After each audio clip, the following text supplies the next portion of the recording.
मैं इस्लामुद्दीन खान और आप देख रहे हैं प्रहार टाइम्स। नवी मुंबई के उरण कोट नाका में पेट्रोल पंप के पास एक सुनसान सड़क पर एक 20 साल की युवती की लाश मिली है। यह लाश थी यशश्री शिंदे की। आरोप है कि हत्या दाऊद नाम के युवक ने की है, जो हाल ही में जेल से छूट कर आया था। उरण की रहने वाली 20 साल की युवती यशश्री शिंदे गुरुवार को घर से लापता हो गई थी। उसकी गुमशुदगी की रिपोर्ट भी उसके परिवार वालों ने गुरुवार देर शाम पुलिस स्टेशन में दर्ज कराई थी। यशश्री की तलाश भी जारी थी। इसी बीच शुक्रवार देर रात उरण तालुका के कोट नाका में एक पेट्रोल पंप के पास सुनसान सड़क पर एक अनजान लाश मिली। लाश की पहचान यशश्री शिंदे के रूप में हुई। पोस्टमार्टम हुआ तो हाल देखकर डॉक्टर भी कांप गए। मीडिया रिपोर्ट्स के मुताबिक यशश्री के प्राइवेट पार्ट की बुरी तरह से कुचल दिया गया था। शरीर पर कई जगह पर चाकू से वार किए गए थे। हत्यारे का भी खुलासा हुआ कि यशश्री की हत्या किसने की है। हत्यारे का नाम दाऊद शेख बताया जा रहा है।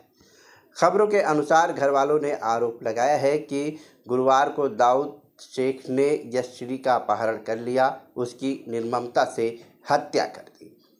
दाऊद का मन इतने से भी नहीं भरा तो उसने यशश्री के प्राइवेट पार्ट को पत्थर से कुचल दिया और लाश को झाड़ियों में फेंक दिया। पुलिस ने बताया है कि आरोपी कर्नाटक का रहने वाला है। आरोपी दाऊद शेख अपना मोबाइल नंबर बंद कर लिया है, इसलिए उसका कुछ पता नहीं चल पा रहा है। हालांकि आरोपी को पकड़ने के लिए टीमें गठित की गई है।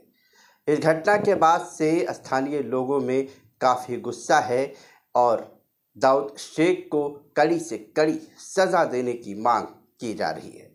शिंदे माझी मुलगी यशस्वी हिच्या उरणमध्ये निगरून हत्या झालेली आहे। दाऊद शेख नावाच्या जिहाद्याने केलेली आहे। मंडळी, आज आपण इथे उरणमध्ये उपस्थित आहोत। हे उरणचं हॉस्पिटल आहे, सरकारी हॉस्पिटल, आणि इथे मुलीची प्रोसिजर चालू आहे। तिची डेथ बॉडी आज सापडलेली आहे आपल्या यशस्वी शिंदे ताईची।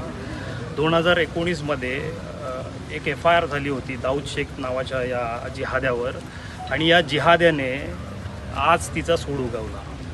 त्याने तिला किडनॅप केलं, फसवलं, षडयंत्र केलं, काय केलं ते पोलीस इन्व्हेस्टिगेशनमधून शोधतीलच।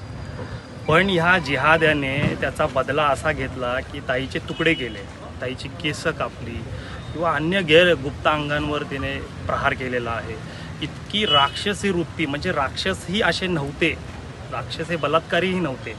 तर हा एक सामूहिक गुन्हा घडलेला आहे आणि दाऊद शेख नावाचा हा जिहादी इतके दिवस गायब होता, नंतर तो इकडे पुन्हा आला। त्यांनी षडयंत्र केलं आणि ताईला ट्रॅपमध्ये फसवलं आणि आज तिची निर्गुण क्रूरतेने हत्या केलेली आहे। आणि ह्याला शब्दच सुचत नाही, कारण राक्षसांना आपण बदनाम नाही करू शकत। राक्षस असे नव्हते, राक्षस बलात्कारी नव्हते, पण ह्यांना फाशीची शिक्षा झाली पाहिजे। ह्याला फाशीची शिक्षा झाल्यानंतर पण याच्यावर लोकांनी येऊन चपलांनी मारलं पाहिजे। ह्याला आज आमच्या ताब्यात दिलं, त्याला आज पण आम्ही झोडायला तयार आहोत। तर माझी समस्त हिंदू बांधवांना विनंती आहे की आज आपल्या 14-14 वर्षाच्या मुली यांच्यासोबत पळून जात आहेत, त्या जिहाद्यांसोबत यांच्या ट्रॅपमध्ये फसत आहेत आणि कुठे ना कुठेतरी यांना मुस्लिम बनवलं जात आहे। तर महाराष्ट्र सरकारला अजून किती डेटा हवा आहे लव्ह जिहादच्या केसेसचा? महाराष्ट्रामध्ये धर्मांतरण, अवैध धर्मांतरण बंदी कायदा कधी येणार? अजून किती केसेस हवे आहेत? आमच्याकडे काही डेटा आहे, आम्ही तुम्हाला देऊ का? महाराष्ट्र सरकार कधी जागा होणार? आणि महाराष्ट्र सरकार जागा होईल नाही होईल, मला म्हणायचं आहे की हे हिंदू कधी जागे होणार? आज आपल्या मुलींचे तुकडे होत आहेत, उरणसारख्या ठिकाणी असेल किंवा अन्य कुठल्याही ठिकाणी। तर हे तुकडे होत असताना आपल्या मुली आपण तुकडे होण्यासाठी वाढवलेले आहेत का? जन्माला घातलेले आहेत का? आपल्या मुलींवर आपलं लक्ष आहे का? ह्या सर्व प्रश्नांची उत्तरं शोधण्यासाठी आपण कुठे ना कुठेतरी प्रबोधन करूच। पण मला म्हणायचं आहे की ह्या वडिलांचा चेहरा पहा तुम्ही, या ताईवर अन्याय झालेला आहे। या ताईला न्याय देण्यासाठी आणि दाऊद शेख नावाच्या या जिहाद्याला फाशी होण्यासाठी आपण सर्व उरणकर रस्त्यावर उतरले पाहिजे आणि लवकरच आपल्यापर्यंत माहिती पोहोचवली जाईल की ह्या ताईला न्याय मिळवून देण्यासाठी आणि या दाऊद शेख नावाच्या जिहाद्याला फाशी होण्यासाठी, योग्य ती कारवाई होण्यासाठी, योग्य तो प्रशासनाचं लक्ष केंद्रित करण्यासाठी आपण समस्त उरणकरातील हिंदू बांधवांनी रस्त्यावर उतरलो पाहिजेत आणि इथे काही नरेटिव्ह सेट केले जात आहेत जेणेकरून तो काय बोलतात आजकाल ते नरेटिव्ह सेट समोर येतात म्हणजे की तो पागल आहे, त्याचे मानसिक रुग्ण आहे किंवा ड्रग्स घेत होता, फलाना डिंका असे नरेटिव्ह सेट केले जातात. तर हे असले नरेटिव्ह आम्ही चालवून घेणार नाही. ही शुद्ध लव्ह जिहादची घटना आहे. एक हिंदू मुलीला मुस्लिम करण्यासाठी प्रेम केलं जातं आणि प्रेम फसलं, प्रेमामध्ये अडथळे निर्माण झाले किंवा हत्या करायची किंवा ब्लॅकमेलिंग करायची किंवा देशाबाहेर कुठेतरी विकायचं. सो कुठे ना कुठेतरी ह्या घटना लवकरात लवकर थांबल्या पाहिजेत. यासाठी महाराष्ट्रामध्ये अवैध धर्मांतरण बंदी जे उत्तर प्रदेशच्या धर्तीवर कायदा आलेला आहे तो देखील आला पाहिजे.